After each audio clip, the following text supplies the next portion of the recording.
चतुदण्डः ज्योतिश्चक्राक्षदण्डः त्रिभुवनविजयस्तम्भगण्डोऽंघ्रिदण्डः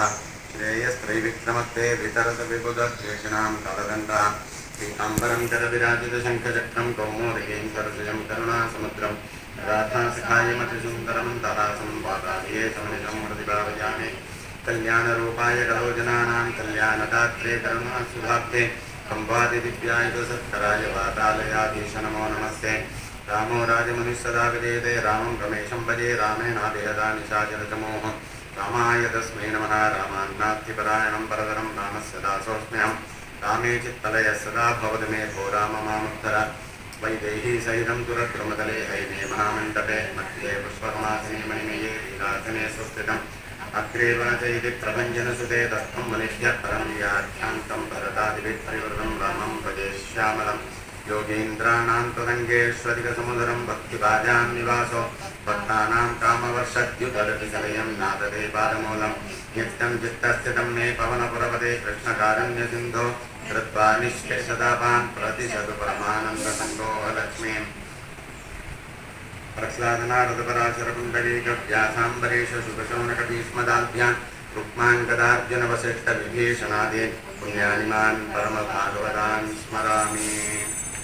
नारायण नारायण नारायण महादेव. எந்த இடத்துல ஆரம்பிக்கிறேன்னு சொல்லுங்க.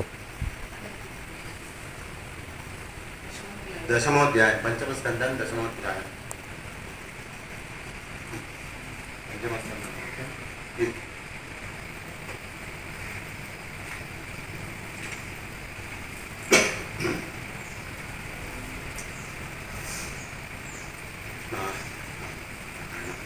श्रीशुक उवाच अथ सिन्धुसंवेदपदे रघुगणस्य प्रजलः इक्षुमत्यास्तटे तत्कुलवजना शिविकावाह पुरुषान्वेषणसमये दैवेन उपसादितः सद्विजवरः उपलब्धः एष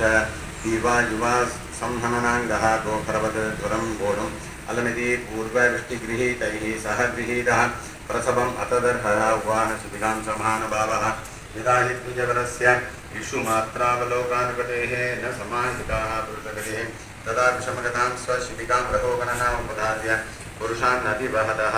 आह हेवोढानः साधु अतिक्रमद किमिति विषमम् उच्यते यानमिति अत ते ईश्वरवचः तोऽवलम्बम् उपाकर्ण्य उपायतुरीयाते शङ्कितमनुरातं विज्ञापयां बभूवो न वयं नरदेव प्रमत्ताः भवन्नियमानुपताः सात्वे भवामः अयम् अग्नमेव नियुक्तो वेन धृतं व्रजति नानेन तवोढम्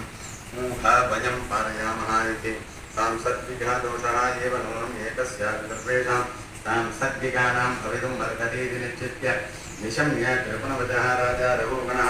उपासितवृद्धो विनिसर्गेण बलात्कृतः ईशते मुच्चितमन्युः अविस्पृष्टब्रह्मतेजसं जातवेदसमिव रजसाम् आवृद्धमतिराह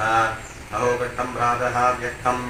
गुरुपरिश्रान्तः दीर्घमध्वानं एक एवो हिवान् सुचिरं नातिपीव न संहननाङ्गः जरसास उपकृतः